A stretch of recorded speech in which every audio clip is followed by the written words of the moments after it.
Hi, my name's Rust. I'm a Soulsborne content creator with an emphasis on PvP. As I'm getting ready to hit my 30s next month, and my arthritic hands get so slow that by the time that my hand finally hits the dodge button, it's already time for my next dose of Alzheimer's medication, I find myself needing to crunch more and more on cheap tricks and fancy tech to win fights against scrawny little 14-year-olds cracked out on G Fuel. So, in this video, I'm going to teach you about animation cancels. Animation cancels are something that have been around since the inception of Dark Souls, everything from toggle escapes in Dark Souls 1 to Estus cancel in Dark Souls 3. Some interactions of animation cancels are more of a glitch than a feature, and as a result, people tend to hear the term and immediately have a gag reflex, making them think of all the glitchy nonsense that they might have seen in previous games. But this isn't a really good representation of what an animation cancel actually is, and in an effort to avoid them, players often neglect themselves of valuable tools that could vastly improve their movement and gameplay experience. So, in this video I'll be going over all the animation cancels in Elden Ring, discussing their viability and how to incorporate them into your gameplay. This video is going to cover everything from frame data, crouch cancels, block cancels, handy tech, fast good cancels, fast weapon art cancels, Estus cancel, fall cancel, and some weird shit. At the end of the video will be a showcase where I demonstrate the concepts covered in the video. If you enjoy the video, be sure to like and subscribe, and let me know in the comments if you found the information helpful at all, or if you're just more confused than ever. Before we get into things, let's first establish what is an animation cancel. An animation cancel is anything that allows the player to cancel the remaining frames of whatever animation they're currently in into something else. An easy example of this is that you can roll to cancel a Greatsword R1 30 frames into its animation, allowing you to escape the remaining 14 frames that it would take for you to be able to move your character. You can see exactly where these cancel windows take place in the frame data tool made by Amelia, which will be linked down in the description. The common cancels that you probably already make use of are things that include things like follow-up attacks of an attack chain, offhand cancels, roll cancels, and movement cancels. But there's a number of these animation cancels that have very unique benefits for different setups, and if you learn to use them effectively, they'll dramatically improve your gameplay. The first and most basic type of cancel that I'll cover are crouch cancels. Crouch cancels are generally best used on setups that either don't have the ability to block, such as in power stance setups, or setups that have poor standing attacks. This includes things like Serpent Hunter, power stance great spears, colossal swords, and katanas. With effective use of your crouch cancel, your goal is to either get the attack out early to prevent the opponent from mashing out a hit stun, or mixing up the timing in order to land a roll catch. In order to perform a crouch cancel, you need to be holding sprint in a direction before tapping crouch. Holding sprint will allow you to close the gap between you and your opponent as you transition through crouch state, ensuring that you're in range to secure a roll catch. Maintaining sprint also allows you to maintain freedom of movement with your character so that you can blend your animations to disguise your actions more effectively. Crouch attacks can be let out during the transition from standing into crouch and from crouch into standing. You always want to time the input of your attack during this transition. If you input too late, then you're likely to accidentally cue a running attack. But there's a flaw in the code of this transition, and if you input your attack right on the frame of a transition, then your input will be dropped and no attack will occur. So managing your crouch state takes a good deal of practice. Crouch canceling has other benefits as well, allowing you to strafe hits from things like katana R1s and halberds that might attempt to mash their way out of hit stun. But crouch canceling isn't all just about vortexing your opponent to death, it also improves your neutral. Crouching will also prevent your character from getting locked in a pivot animation during the 6 frames of the transition. This means that you have a lot more freedom of movement with your character as long as you're transitioning through crouch state anytime that your character is pivoting over 90 degrees. You can accomplish the same thing by holding block as you move, but for setups that don't have the ability to block, crouch canceling your pivots is the next best thing. In general, if you're using a setup that relies heavily on crouch attacks, transitioning through crouch while you play neutral is necessary to maintaining your spacing and ensuring that you have good punishes. But not all weapons make effective use of crouch cancels. In the case of something like a thrusting sword, its block cancel recovery is 2 frames faster than its crouch cancel. So even though your crouch R1 is technically faster than the standing R1, it's faster to block cancel into another R1 than it is to crouch cancel. But why even bother with block canceling your attacks in the first place? What's the point? Why not just attack twice? With the poise damage changes in 1.10, the second swing of every attack does a decreased amount of poise damage. So, where the first swing from a Shamshir is guaranteed a poise break, the second swing can be poised with only 88 poise. But by block canceling your R1s, you're able to reset your attack chain after every block, making sure that you keep the full poise damage on your attacks. By doing this, you can prevent, or at least trade, with an opponent that attempts to mash at a hit stun. You can then mix up the timings of the block cancelled R1s to time for a roll catch once the opponent gets the message that mashing at a hit stun isn't going to work out for them. Against Hyper Armor users, your block cancelled R1s will not come out fast enough to prevent a mash, but you can at least use the extra few frames that you get from the block cancel to outspace an attempted mash and punish it in return. Both block cancelling and crouch cancelling have a major flaw in them, in that they don't immediately reach full sprinting speed. For the first few frames of a block or a crouch, your character has to accelerate before it reaches full speed. This makes strafing or outspacing attacks from people that mash out a hit stun unreliable. This is where we get into Handy Tech. Handy Tech is extremely simple yet incredibly versatile. It's a recovery cancel that was popularized by a tournament player by the name of Frosty. Handy Tech is either soft swapping or two-handing a weapon in order to cancel the remaining recovery frames of an attack animation. This was nearly banned in competitive play with regards to power stance straight swords and halberd setups. With power stance straight swords, you could just throw out an extra straight sword on the secondary slot, and you'll be able to quickly toggle and reposition yourself to either maintain pressure against an opponent, or back off to a safe distance, and avoid the risk of being punished for any mistakes. The animation for two-handing a weapon is a little faster than swapping, but both give access to full sprint speed immediately, so depending on the version of Handy Tech you decide to use is really up to you, and dependent on your setup and playstyle. But Handy Tech doesn't just simply apply to recovery cancels of an attack animation. Handy Tech also gives you full sprint speed out of a roll. So, when you're being chased down and you're having a really difficult time getting out of range of your opponent's attacks, then you can use Handy Tech as you come out of a roll and outspace the opponent trying to run you down. If you want to see Frosty's breakdown on Handy Tech, his video will be linked down in the description. The next recovery cancel is called a Fast Goods cancel, which allows you to cancel recovery using specific consumables. Things like throwing knives, roped greases, and roped pots are considered fast goods, meaning that they make use of this window. However, other things like boluses, flasks, and throwing pots are considered slow goods.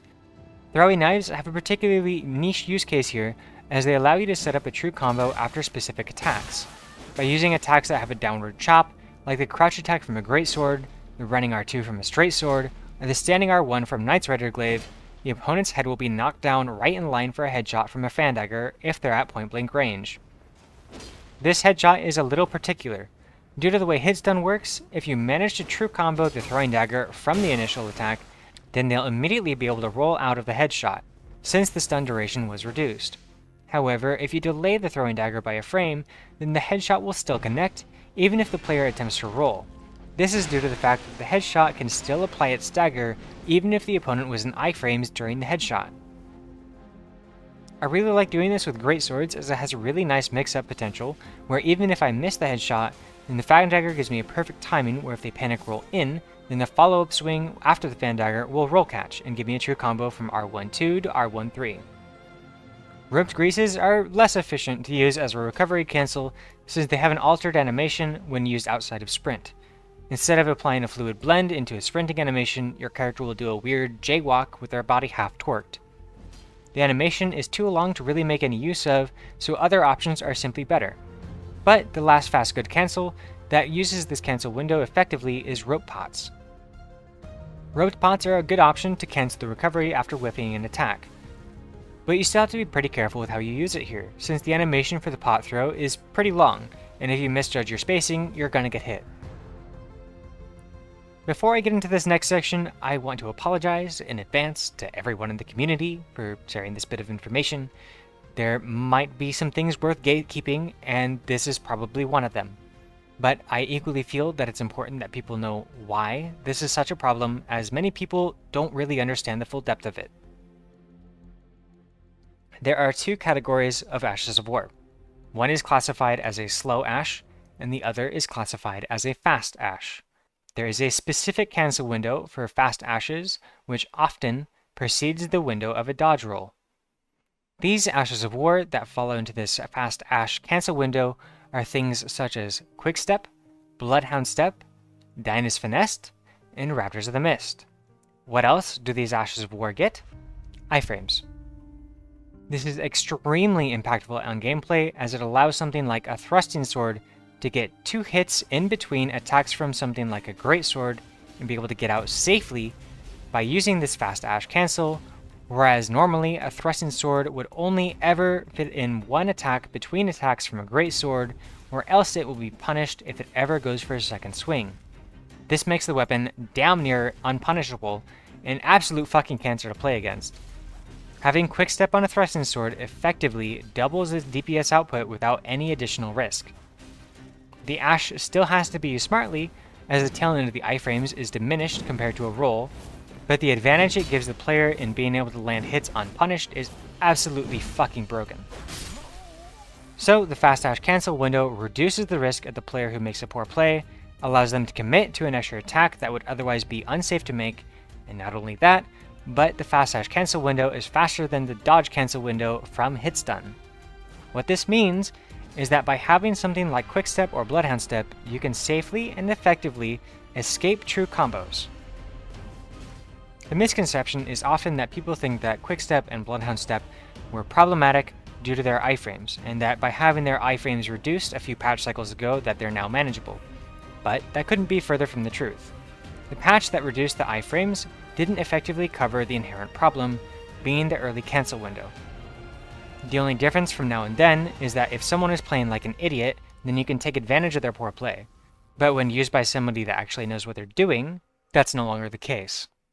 Invasions have some unique opportunities for various cancels that can make the difference between surviving the terror of a 3-man gank, and there are most certainly things that you'll want to know how to do for the DLC. The Estus cancel that you may know from Dark Souls 3 was patched, but we have 2 forms of other Estus cancels to help make things less punishable.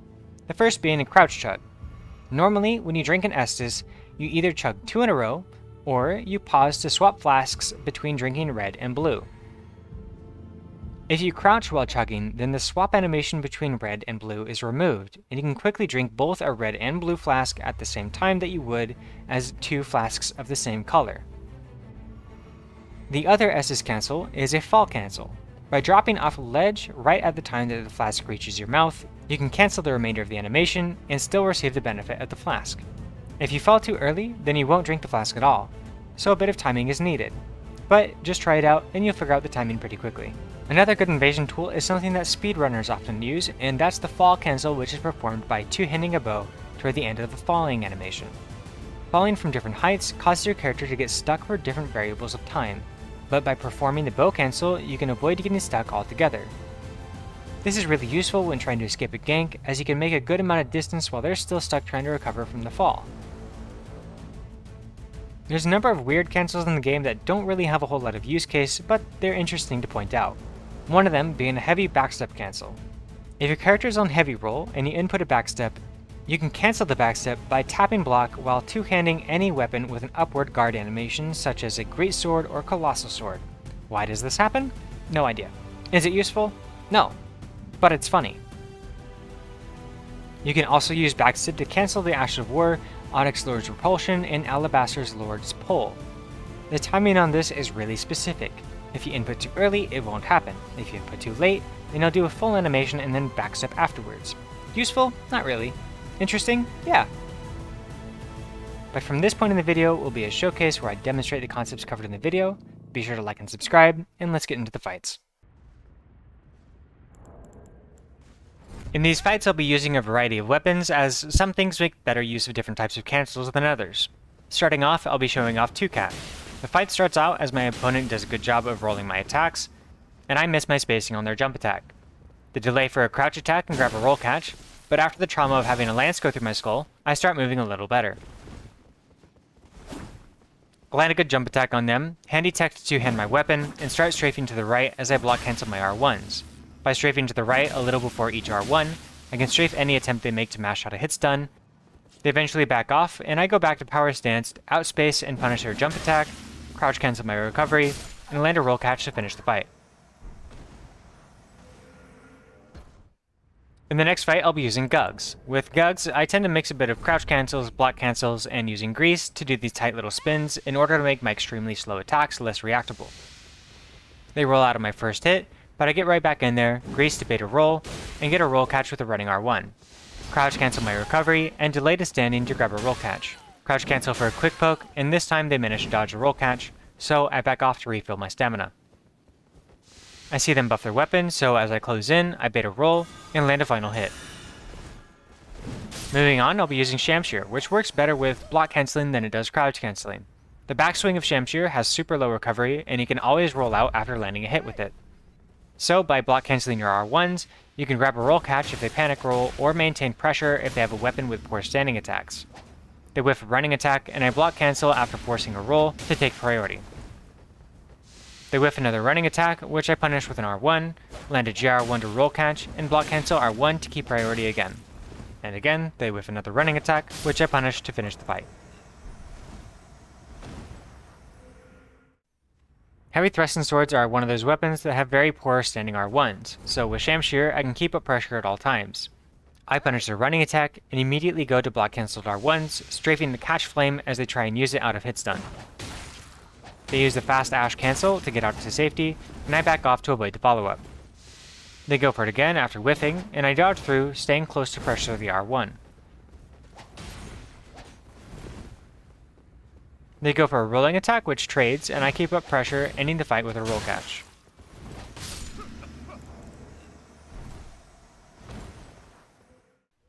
Moving on will be Power Stance Straight Swords. One of the major complaints about PSSS is that it has very little ways of applying pressure from neutral. It's a very passive setup that relies heavily on whiff punishing, but with the use of Handy Tech, PSSS is insanely versatile, being able to maintain really high pressure by threatening with its backswing or soft swapping to stay right on top of the opponent after forcing a roll. Once they're at low health, I can start incorporating crouch cancels to pressure the crouch poke and finish the fight. My next opponent is using Shunter, which relies heavily on crouch attacks, so as long as I can outspace these, I can either punish on reaction or stay on top of them to pressure a roll catch. After landing a JL1, I Handy Tech out to safety to see how they respond. I jump the roll poke, Handy Tech to cancel recovery. I jump back in, but whiff, and Handy Tech to cancel my recovery, allowing me to strafe their attempted punish. I jump back in, delay the attack, and grab a roll catch to finish the fight.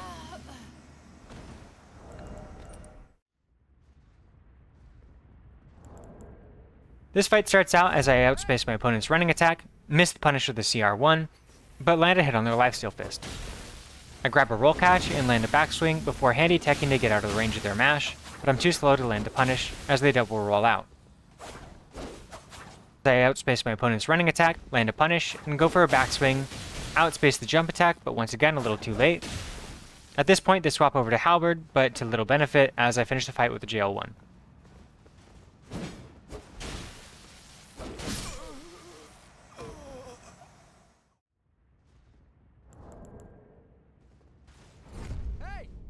Now, if you don't know the lore, the beautiful specimen that you see before you is the renowned Beastmaster.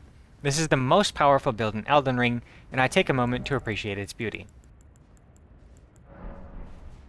You're beautiful. But after all is said and done, we start the fight.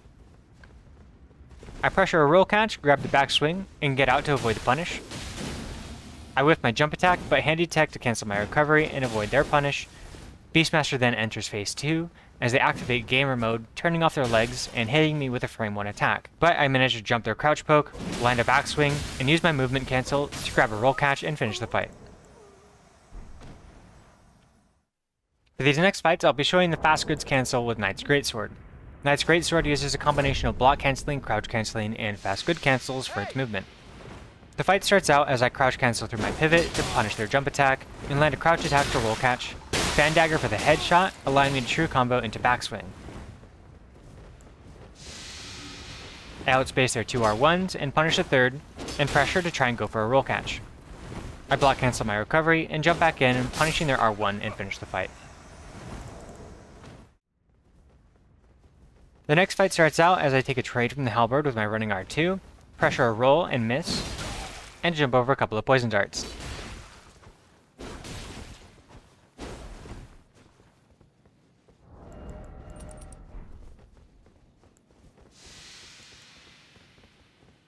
I land a crouch attack, crouch cancel recovery to roll catch, but they're out of range of the headshot. However, they do roll in, giving me the backswing into the true combo from R12 to R13, finishing the fight.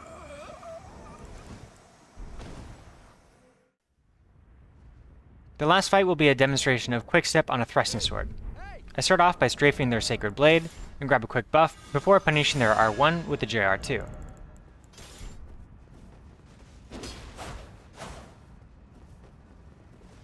They R1, but I Quickstep out of the way, outspace their backstep attack, and land 2 hits before Quickstepping to safety.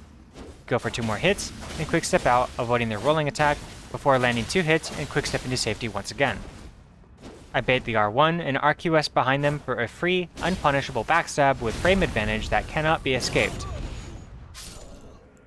One thing that we can always expect from a game like Elden Ring is that there will always be broken, stupid shit in the game that invalidates the off-meta. But hopefully, after seeing this, we can stop having arguments about whether or not Quickstep is broken. If you insist on using it, then at least be self-aware about it. That's really all I have to ask. But in general, animation cancels aren't something to be avoided. Incorporating these various techniques can vastly improve your movement and gameplay experience. But that's going to do it for this video. Be sure to like and subscribe, and I'll catch you in the next one.